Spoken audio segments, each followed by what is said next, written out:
Las próximas horas y los próximos días serán decisivos para encontrar una salida a la mayor crisis política y, desde luego, derivada de la mayor crisis económica que ha vivido Venezuela en la historia moderna. No hay otra salida más que Maduro se vaya del gobierno, y esto solo se va a lograr si la oposición no se divide. La oposición que ahora sí ha dado pasos en firme, no solamente en Venezuela, sino a nivel internacional.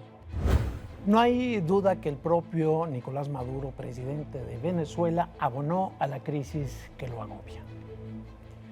Al tratar de imponerse y de permanecer en el poder mediante argucias legales que impidieron o tratan de impedir el referéndum revocatorio, levantó la ira de la gente que volvió a tomar las calles, como hoy en la toma de Venezuela.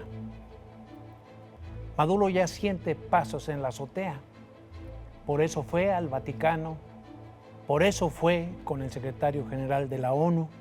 Necesita intermediarios para tratar en última instancia y ya agonizante de permanecer hasta que termine ahora sí su periodo.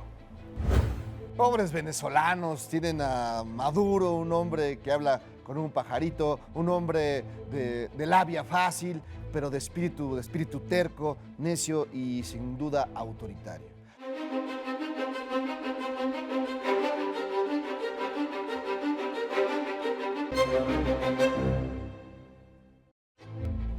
Luego de que un grupo de chavistas ingresó al Parlamento el pasado domingo y la marcha de hoy en abierta oposición al régimen de Nicolás Maduro, bueno, cobra relevancia. ¿O cuál es la lectura, Pancho Garfias, de esta visita del todavía presidente venezolano al Papa Francisco? Bueno, para mí claramente es una señal de debilidad. El movimiento antichavista dentro de Venezuela, antichavista, antimaduro, como quieras llamarle, dentro de Venezuela está creciendo en forma impresionante. Ahora está buscando ya apoyos externos. No solo se entrevistó con el Papa Francisco, también tuvo un encuentro con Antonio Guterres, el nuevo secretario general de la ONU, y de inmediato aceptó el diálogo, sentarse a dialogar. Todo esto viene, Estela, a partir de argucias legales para impedir el famoso revocatorio, o sea, una consulta popular para ver si la gente quiere o no que se quede Nicolás Maduro al frente de la presidencia de ese país.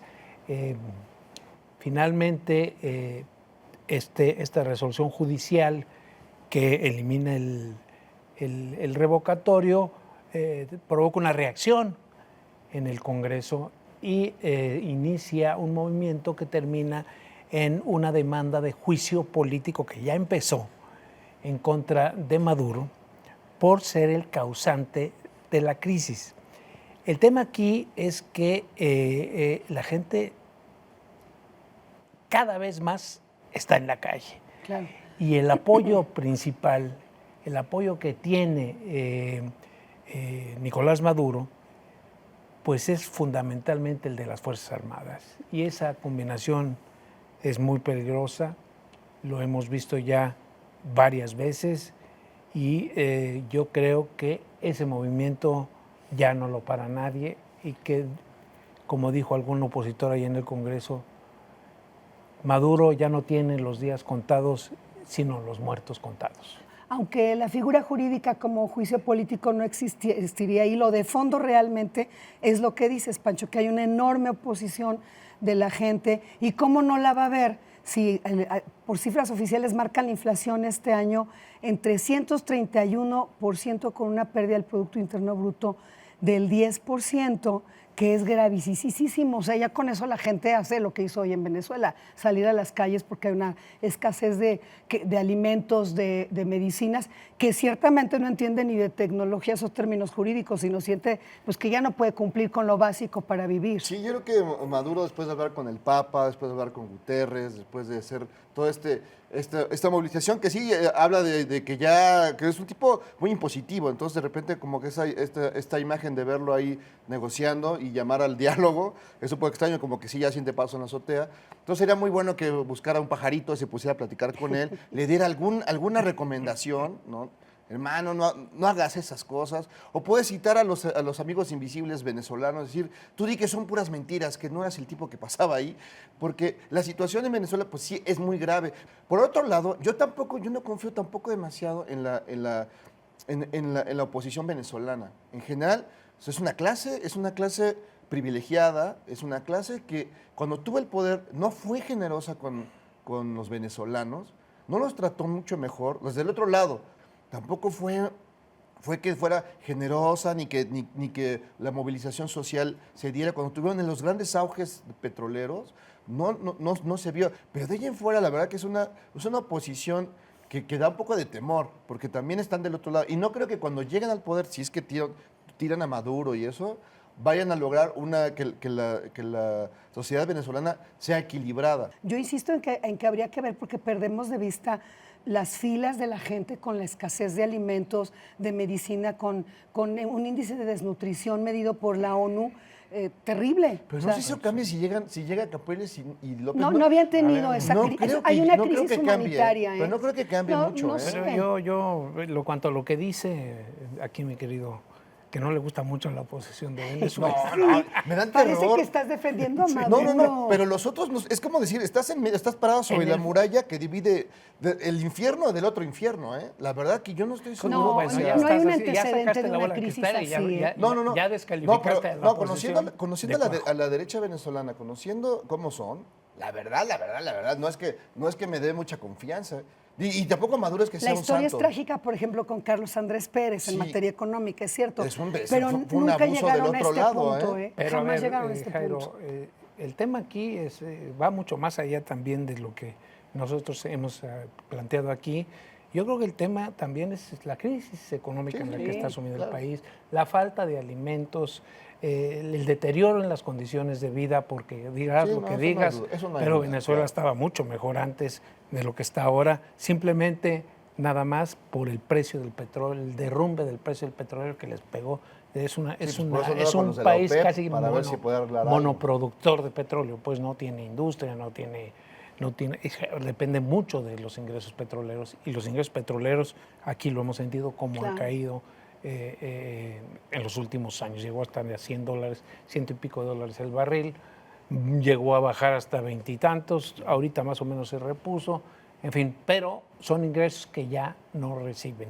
Entonces ya no hay esa bonanza, y como ya no hay esa bonanza y no tienen diversificada la economía, pues están pasándola muy mal. Una bonanza que le permitía hacer populismo y, como bien dices tú, pues regalarle a ciertos sectores de la población. No supo detenerse en un momento preciso, se dejó llevar engolosinado por el poder. Hay una imagen que yo creo que seguramente todos la recuerdan, que hubo cuando abren la frontera con Colombia y la gente de Venezuela corre a los supermercados de Colombia a surtirse de la despensa, de todos los enseres cotidianos. Sí. De todo, es que cómo hacer el súper. ¿Cómo poder olvidar esas escenas apenas de principios de año y del año pasado, donde hubo saqueos en los supermercados? Sí. O sea, perdón, pero Carlos Andrés Pérez, no que es tiene una de las defensa. cuestiones que tú refieres, jamás hubo estas escenas de hambre incluso. Pero, por ejemplo, nunca jamás, el pueblo venezolano, los de abajo, o sea, la raza, ¿no? Nunca tuvieron tantas cosas como con Chávez. Nunca antes las habían vivido. No tiene una bonanza, pero sí, por lo menos tenían cosas que nunca jamás habían soñado ni siquiera tener alguna vez. Lo que quiero decir, pero eso es no claro. Lo que quiero decir es que hubo un exceso de Chávez, no se supo contener y dejó en la herencia de Maduro a Chávez primero, a un personajazo impresentable de rollazos de 8 horas, hecho en las peores tradiciones de la ultraizquierda latinoamericana. Sí, de eso no hay duda. Pero la verdad, si pon tú que si llegan, lo tiran. Llegan, los opositores, probablemente no haya estas imágenes de gente buscando un supermercado en Colombia. probablemente no. Pero a la larga, lo que yo supongo es que tampoco va a ser que los pueblos venezolanos, los de abajo, tengan las oportunidades que tuvieron antes. Y creo que van a seguir peor. Bueno, no hay comparación con todo y lo cuestionable que pudo haber sido Chávez entre Chávez y Maduro. Imagínate los venezolanos ahorita con 331% cifras oficiales y el FMI calcula que será una inflación de 700%. A ver, ¿quién vive así? Sí, no. ¿Quién no se va a oponer a un régimen militar o democrático, pues sí, como quieras, con esas condiciones de vida? Yo creo que es el poder, creo que de pronto obnubila y aleja a las personas de la razón y de la inteligencia. Entonces, y aquí ya lo perdió todo. Y ya atrapado, acosado, pues, se fue a buscar auxilio donde fuera, ¿no? Fue a la OPEP a pedir, fue al Vaticano, fue con Guterres a la ONU. Y en una dictadura que lo primero que hace es reprimir a los medios, desde el domingo en el Parlamento hubo a la reportera CNN, a varios, incluso simpatizantes del chavismo, les quitaron las grabadoras y hubo una gran trifulca en el Parlamento. Hoy, bueno, también hemos visto escenas de corresponsales, incluso de la televisión mexicana, a los que les han impedido la entrada y desde luego que pues no les queda otra más que reprimir, ¿no? Que es propio de una dictadura. Y a la gente no le queda otra más que ir a la calle a manifestarse, hacer presión en la calle. Y sí, vuelvo a como iniciamos este programa, yo creo que el hecho de que ya haya una mediación que no hace la unanimidad en la oposición, porque desde la cárcel, Leopoldo Gómez, el otro opositor fuerte que hay en Venezuela, llamó a sentarse al diálogo, mientras que Capriles, que es el que está afuera, el que está encabezando ahorita ese movimiento, no está a favor de eso, de sentarse a dialogar. Ahí está el demonio, ahí está el demonio. Cuando el diálogo sería la salida, como quiera, aunque estés frente a un maniático, pues, si te pide a hablar, pues vamos a hablar. Si no, lo que va a terminar es una violencia, que esperemos que ojalá y no, pero Capriles tiene que también controlarse también del otro lado. Pero también es los extremos cuando se tocan, se generan chispas. Lo que plantea es que el Congreso vaya hasta sus últimas consecuencias, que es la destitución. Es una salida política. Ya para finalizar, quizá la gran expectativa estaría en los acuerdos de la Isla Margarita, ¿no? El próximo pues 30 de octubre. Vamos a ver cómo se dan. A como yo veo las cosas, no parece una salida fácil. Yo creo, como también lo dije al inicio del programa, que esto ya no lo para nadie.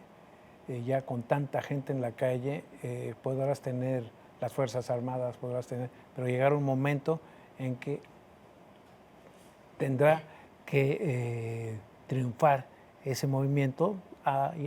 Vamos un poquito atrás en la historia, pasó con el Shah de Irán, que resistió hasta que la presión callejera lo tumbó.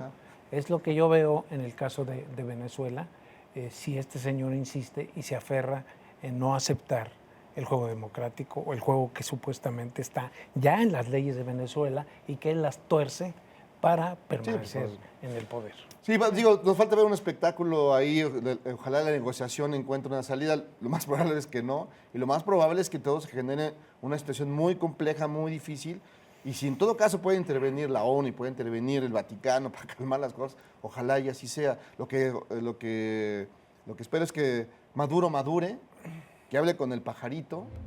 O que se cante unas rancheras. Que se cante unas rancheras. Ahí queda bien. Gracias, Jairo. Gracias, Pancho. Esto fue Quemarropa.